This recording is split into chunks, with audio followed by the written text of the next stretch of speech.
Viewers, welcome back to our channel. మనకి తెలంగాణ రాష్ట్రంలో ఉన్నటువంటి 33 జిల్లాలలో మొత్తం కూడా మనకు ఎన్హెచ్ఎం కింద మనకు అంటే నేషనల్ హెల్త్ మిషన్ కింద స్టాఫ్ నర్స్ పోస్టులకి ఆల్రెడీ రిక్రూట్మెంట్స్ అయితే రిలీజ్ అయ్యాయి. మరి ఆ రిక్రూట్మెంట్స్ రిలీజ్ అయ్యాయి అండ్ అలాగే ప్రొవిజనల్ లిస్టులు కూడా మనకు ఆల్రెడీ వాళ్ళు రిలీజ్ చేశారు. ప్రతి జిల్లాకు సంబంధించి కొన్ని జిల్లాలు ఇంకా రిలీజ్ చేయాల్సి ఉంది. సో అవి కూడా నేను తెలియజేస్తా. అండ్ అలాగే ఏవైతే మరి ప్రొవిజనల్ లిస్టు రిలీజ్ చేసి మరియు వాళ్ళ యొక్క సర్టిఫికేట్ వెరిఫికేషన్ అయితే జరిగాయో వాళ్ళ యొక్క మెరిట్ లిస్టు అంటే సెలెక్టెడ్ లిస్ట్ అనమాట. ఇదే ఇక ఫైనల్ లిస్టు. సో మరొకటి ఉండదన్నమాట. So candidates selection list release అయితే చేయడం జరిగింది. ఇది మరొక జిల్లాకు సంబంధించినటువంటి సో సెలెక్టెడ్ క్యాండిడేట్ లిస్ట్ అనమాట. మనకి ఇక్కడ చూసుకున్నట్టయితే సో ఇక్కడ మనకి మెరిట్ నెంబర్ అండ్ అలాగే ఐడి నెంబరు, వాళ్ళ పేరు అండ్ అలాగే వాళ్ళ ఫాదర్ పేరు, ఇక్కడ డేట్ ఆఫ్ బర్త్, వాళ్ళ క్యాస్ట్ అంటే కేటగిరీ అండ్ అలాగే వాళ్ళ యొక్క స్టాటస్ అయితే ఇక్కడ ఇవ్వడం జరిగిందనమాట. వాళ్ళు సెలెక్ట్ అయ్యారా లేదనేది కూడా మనకి ఇక్కడ అంటే వాళ్ళ యొక్క స్టాటస్ అయితే మనకి ఇక్కడ తెలియజేయడం అయితే జరిగింది. అంటే వాళ్ళు ఎందుకు సెలెక్ట్ కాలేదనేది కూడా మనకి ఇక్కడ ఇవ్వడం అయితే జరిగిందనమాట. సో చూడండి, ఆబ్సెంట్ రిమూవ్డ్ ఫ్రమ్ లిస్ట్ అంటే ఆబ్సెంట్ అయినందుకు లిస్ట్ నుంచి రిమూవ్ చేశామని చెప్పేసి ఇవ్వడం జరిగింది. ఈ విధంగా ఓసీ ఓపెన్లో 430 అని చెప్పేసి జరిగింది. సో ఈ విధంగా వస్తే వాళ్ళు సెలెక్ట్ అయినట్టు గుర్తుపెట్టుకోండి.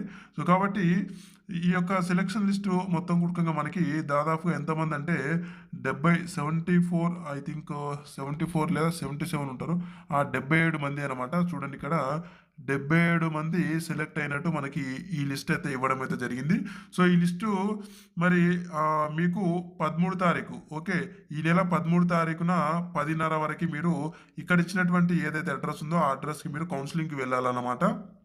ఆల్రెడీ మీరు ఒరిజినల్ సర్టిఫికేట్ తోటి మీరు సర్టిఫికేట్ వెరిఫికేషన్ చేసుకున్నారు కాబట్టి సో ఎవరైతే ఈ లిస్టులో పేరు ఉన్నదో సెలెక్టెడ్ క్యాండిడేట్స్ లిస్టు వాళ్ళు మాత్రమే 13 తారీఖున ఉదయం 10:30 గంటల్లోపు మీరు ఎక్కడికి వెళ్ళాలంటే సో చూడండి, conference hall DM and HO Hyderabad located at 4th floor GHMC building Patny centre Secunderabad without fail. అంటే ఒకవేళ మీరు పోయారు అనుకోండి, ఒకవేళ మీరు వెళ్ళలేదు అనుకోండి, ఖచ్చితంగా మీ పోస్ట్ని వేకెంట్ చూపించడం జరుగుతూ ఉంటుంది. కాబట్టి ఖచ్చితంగా అయితే వెళ్ళండి.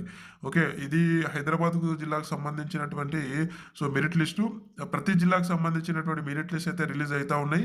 సో మరి మీ జిల్లాకు సంబంధించినటువంటి మెరిట్ లిస్ట్ని మీరు మిస్ అవ్వకుండా సో వచ్చినప్పుడే మేము తెలియజేస్తాం. కాబట్టి మీరు తెలుసుకోవాలని అనుకుంటే మన ఛానల్ ఇంకా ఎవరైనా సబ్స్క్రైబ్ చేసుకోకపోతే ఇప్పుడే అయితే సబ్స్క్రైబ్ అయితే చేసి పెట్టుకోండి ఖచ్చితంగా. సో మున్ముందు ప్రతి జిల్లాకు సంబంధించినటువంటి మెరిట్ లిస్ట్ అయితే రాబోతున్నాయి. అండ్ అలాగే అంటే సెలెక్టెడ్ క్యాండిడేట్ లిస్టులు వస్తాయి. అండ్ అలాగే దాంతోపాటుగా ఏ జిల్లాకి అయితే మెరిట్ లిస్ట్ రాలేదో ఆ జిల్లాకు సంబంధించినటువంటి మెరిట్ లిస్ట్ కూడా మనం పెట్టడం జరుగుతూ ఉంటుంది. ఈ లిస్టుని పీడిఎఫ్ని నేను ఈ వీడియో కింద డిస్క్రిప్షన్లో లింక్ పెట్టాను, అలాగే కామెంట్ బాక్స్లో పిన్ చేసి పెడతాను.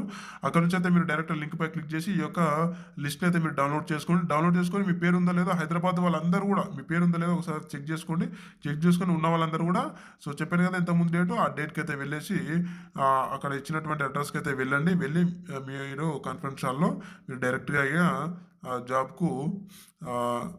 జాబ్ చేసుకోవడమే అనమాట. నెక్స్ట్ ప్రాసెస్ వచ్చేసి సో కాబట్టి హైదరాబాద్లో ఉన్నటువంటి మీ అందరు ఎవరైతే అప్లికేషన్ చేసుకున్నారో ఎన్హెచ్ఎం నేషనల్ హెల్త్ మిషన్ కింద మీరు స్టాఫ్ నర్స్ పోస్టులకి ఎవరైతే అప్లై చేసుకున్నారో సో వాళ్ళందరికీ చేరే విధంగా ఈ వీడియో అయితే ప్రతి ఒక్కరు కూడా షేర్ చేయండి. వెళ్తే ఒక లైక్ అయితే ఇవ్వండి. మీ జిల్లాకు సంబంధించి చాలామంది ఇంతకుముందు ప్రీవియస్ వీడియోలు వచ్చేసి చాలామంది అయితే మెరిట్ లిస్ట్ కోసం వాళ్ళ జిల్లాల పేర్లు అయితే పెడతా ఉన్నారు. సో అందులో కొన్ని జిల్లాలు అయితే రిలీజ్ అయ్యాయి, అవి కూడా నేను తెలియజేస్తాను. అండ్ అలాగే మరికొంతమంది వచ్చేది ఉంది అనమాట. సో వచ్చినప్పుడు నేను తెలియజేస్తాను. అండ్ అలాగే మెరిట్ లిస్ట్, ఓకే, అంటే క్యాండిడేట్ సెలెక్టెడ్ లిస్టు ఏ జిల్లాకు సంబంధించింది కావాలో కింద అయితే కామెంట్ రూపంలో తెలియజేయండి. అండ్ అలాగే ఇంకేమైనా డౌట్స్ ఉంటే కూడా నాకు కామెంట్ రూపంలో అయితే అడగండి. అండ్ లేదంటే నాకు ఇన్స్టాగ్రామ్ ద్వారా అయినా సరే మీరు అప్రోచ్ అవ్వండి, అక్కడ నుంచి నేను క్లారిఫై చేస్తాను అనమాట.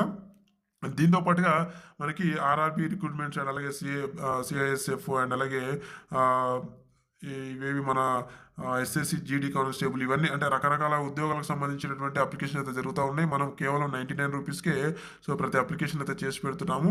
సో కాబట్టి ఎవరైనా ఈ వేరే ఉద్యోగాలకు అంటే ఈ మరిన్ని ఉద్యోగాలకు ఎవరైనా ఇంట్రెస్టెడ్ క్యాండిడేట్స్ ఉంటే అప్లై చేసుకోవాలని అనుకుంటే నాకు ఖచ్చితంగా అంటే ఆర్ఆర్బి పారామెడికల్ ఇప్పుడు ఉన్నాయి. సో రేపు ఒక 4 days అయితే అయిపోతుంది అనమాట లాస్ట్ డేటు. సో కాబట్టి అవి ఇంకా ఎవరైనా అప్లికేషన్ చేసుకోకపోయినా సరే ఆర్ఆర్బి పారామెడికల్ స్టాఫ్ నర్స్కు సంబంధించి సో నాకు ఇన్స్టాగ్రామ్ నుంచి అయితే మెసేజ్ చేయండి. నేను మీకు కేవలం 99 రూపీస్కే మీకు నేను అప్లికేషన్ అయితే చేసి పెడతాను. అండ్ అలాగే మీతో లైవ్లో మాట్లాడుతూనే నేను అప్లికేషన్ అయితే చేస్తాను అనమాట. ఎలాంటి మీరు డౌట్స్ పడాల్సినటువంటి అవసరం లేదు. సో ఇది ఫ్రెండ్స్, అండ్ మరొక ఉదయం నోటిఫికేషన్ మళ్ళీ కలుద్దాం. Thank you very much.